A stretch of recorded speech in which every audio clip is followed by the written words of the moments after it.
Peace to all, and thank you for inviting me here this morning to the Vice President of the Tunisian Parliament, Sheikh Abdul Fattah Mourou. Assalamu alaikum wa rahmatullahi wa barakatuh. And it's really a pleasure to be here with you. And Radwan, thank you for the wonderful work that you do every single day. At this very moment, this hour that we are in right now in this hotel room, in my opinion, there are very few things more important than working on democratization, countering authoritarianism and radicalization, and promoting the people's voice, wherever those people may live, in the United States, in Tunisia, or anywhere in the world. You know, this question of whether Muslims and Islam can be compatible with democracy, I agree with Radwan. It's obvious that it can. It's too bad we have to convince anybody otherwise. But the truth is that we do. Because this argument is being made constantly that Islamic values and democratic values are somehow not compatible. This is clearly untrue. We know it. But in order to move this message forward, we have got to not simply be aware of it intellectually. We've actually got to help propagate the idea, because on this American political scene that we're living on right now, right here, apart from any other nation in the world, right here in the United States, we have got people who are arguing the opposite and who are acting on that belief that Islam and democracy are incompatible by passing laws, making policies, making arguments that somehow that Americans who are Muslim are not a part of our body politic. In the last several years, in each of the several presidential elections that we've seen, somehow the Muslim community has become this political football being pushed back and forth across the political landscape in a way that doesn't enhance American democracy, and I believe even limits and curtails and otherizes the American Muslim community. It wasn't just Donald Trump and Ted Cruz, and for that matter, Marco Rubio, and for that matter, even Governor Chris Christie, who have said anti-Muslim things.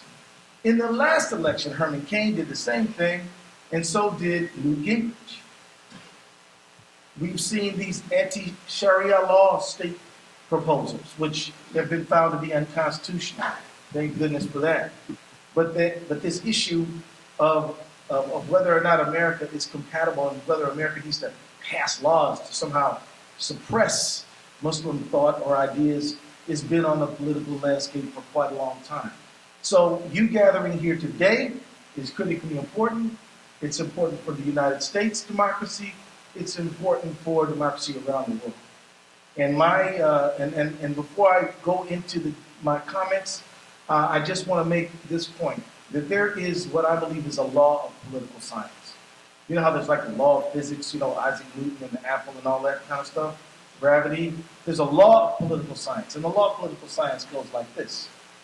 No matter how meritorious, important an idea might be, if there's no organized constituency to stand for that idea is not going to prevail. And no matter how trivial, stupid, discriminatory, bad an idea might be, if there's a group of people who are committed to pushing that idea is going to prevail.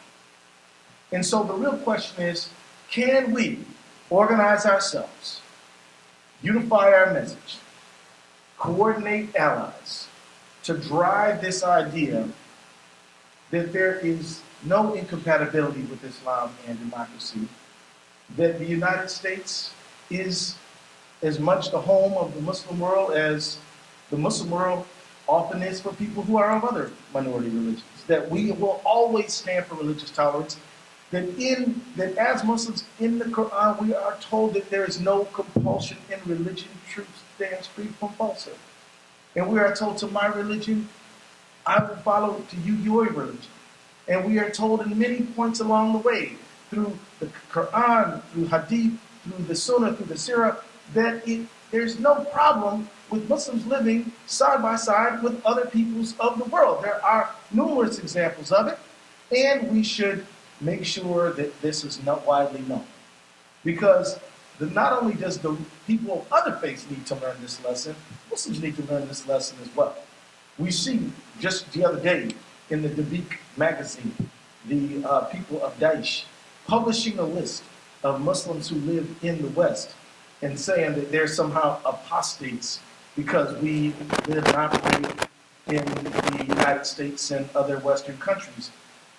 These people believe that Islam and democracy is incompatible. Otherwise, they wouldn't be threatening to kill us.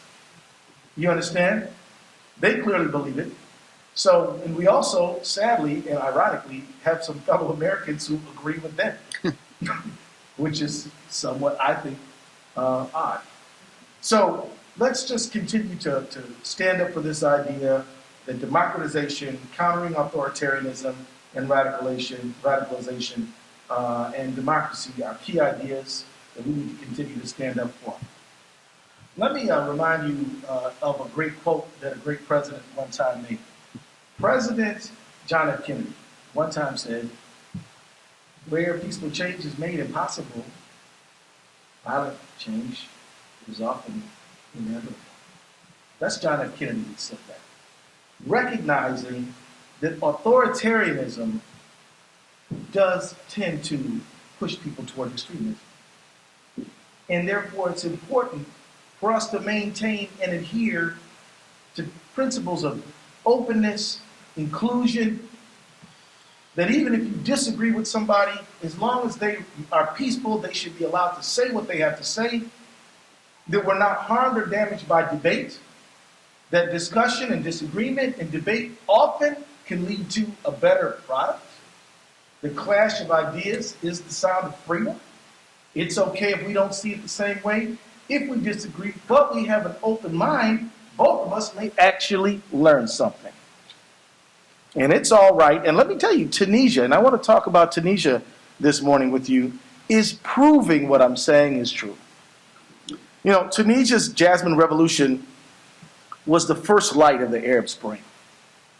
And I just want to bring you back to that moment emotionally for a moment, how exciting it was to see this region of our planet, people all over spontaneously standing up and saying, you know, we want a voice in our government.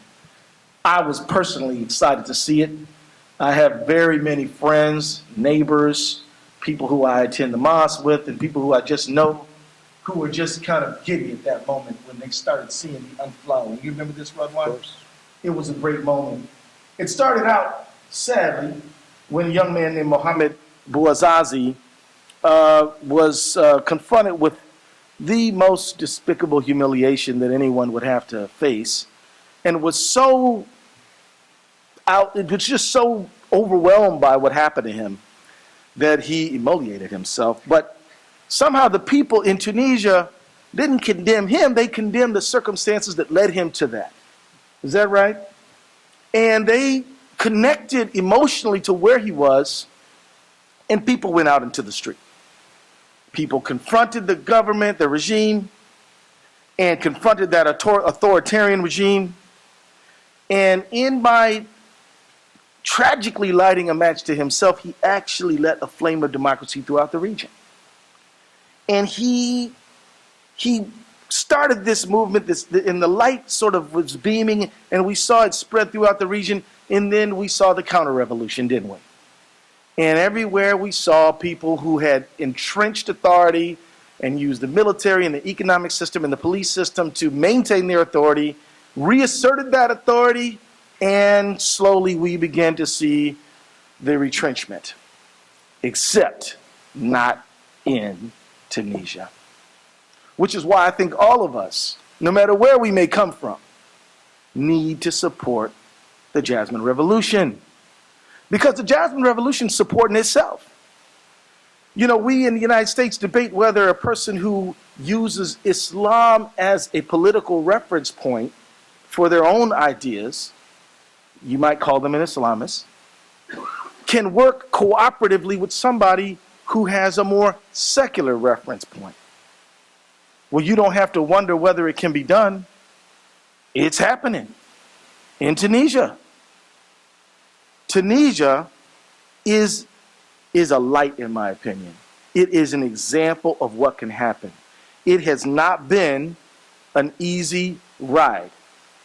And leaders like Vice President Abdul Fattah Maru has worked cooperatively with people who are secular in their political ideas. And Tunisia has been doing this for over 3,000 years at one point or another. And we need Tunisia to continue to be that light of understanding even now. Tunisia's fragile democracy is holding firm. And every day that they succeed is one more day that they have a shot to make the changes permanent. And we should support it. Tunisia has passed significant political milestones, including peaceful presidential and parliamentary elections, as well as the adoption of a new constitution. Other countries had elections, but when certain people didn't like the outcomes of them, instead of waiting till the next election to vote out the person they didn't like, they just pointed a gun in the democratic leadership's face and said, you're out and you're going to jail and we're going to squash the opposition, which is incredibly unfortunate. People of various backgrounds will justify this behavior. I find that very difficult. I am very pleased that no matter who is elected in Tunisia so far, that the way we solve these problems is through the ballot box. It's no small feat that Tunisia has been able to maintain its revolution. Tunisia continues to face its share of difficult problems, which, reach far beyond the expected policy challenges of a newly democratic state. Tunisia struggles with instability, economic concerns, the emergence of extremist groups, terrorist attacks against government personnel and tourists. They are not walking an easy path, but they're sticking to the path of democratization. And all of us have to support this. And I'm using my offices to impact the Congress to say you cannot let Tunisia fall.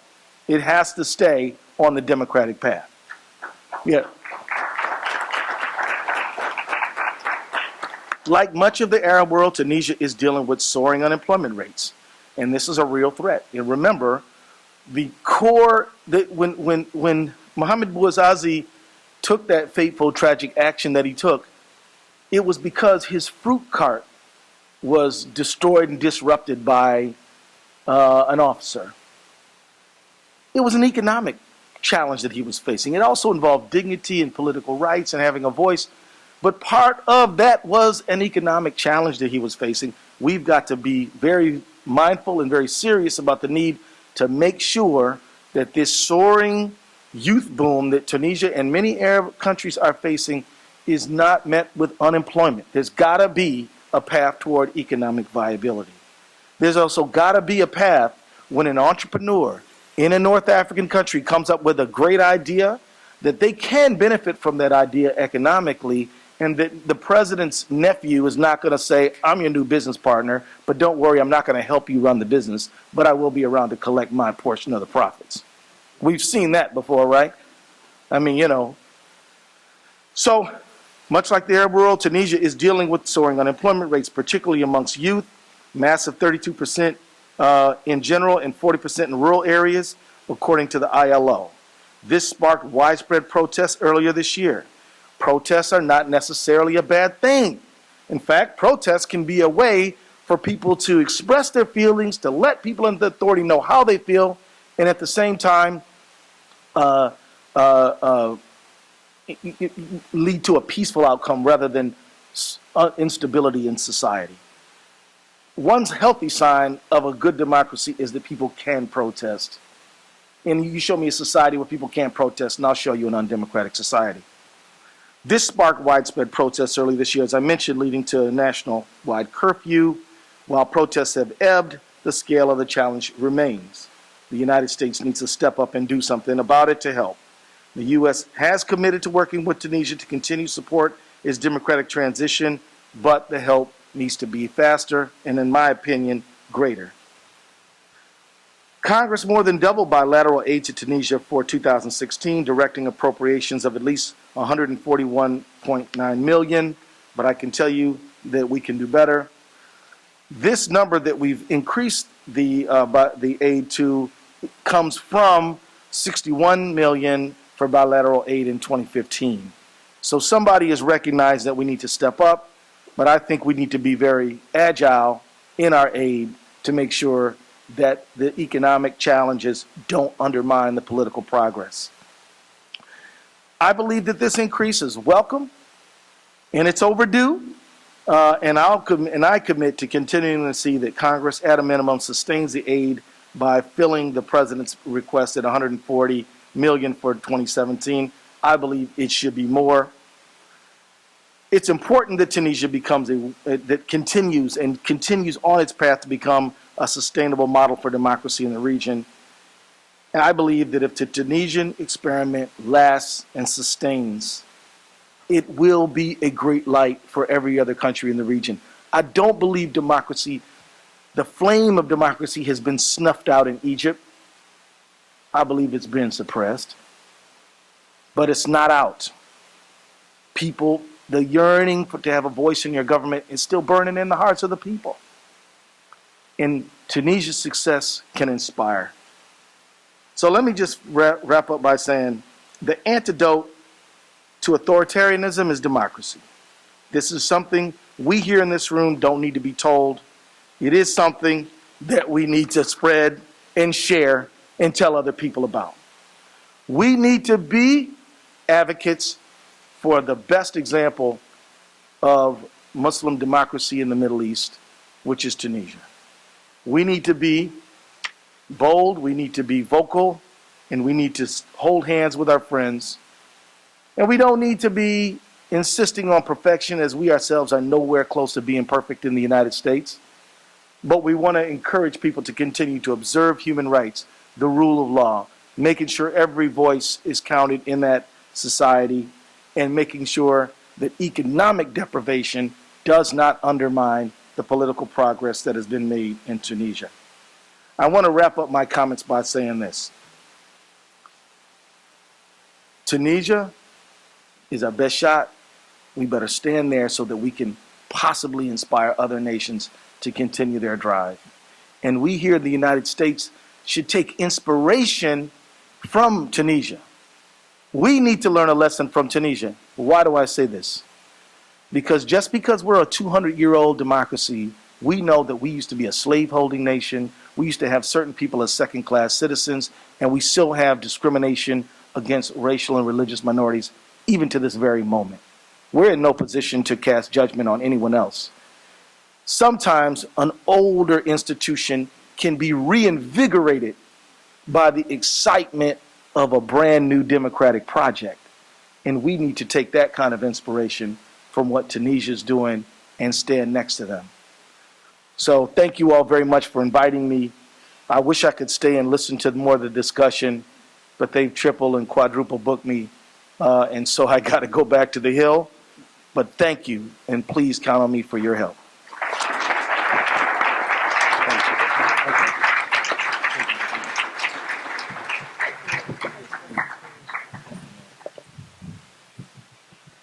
Thank you very much, Congressman Ellison. It's really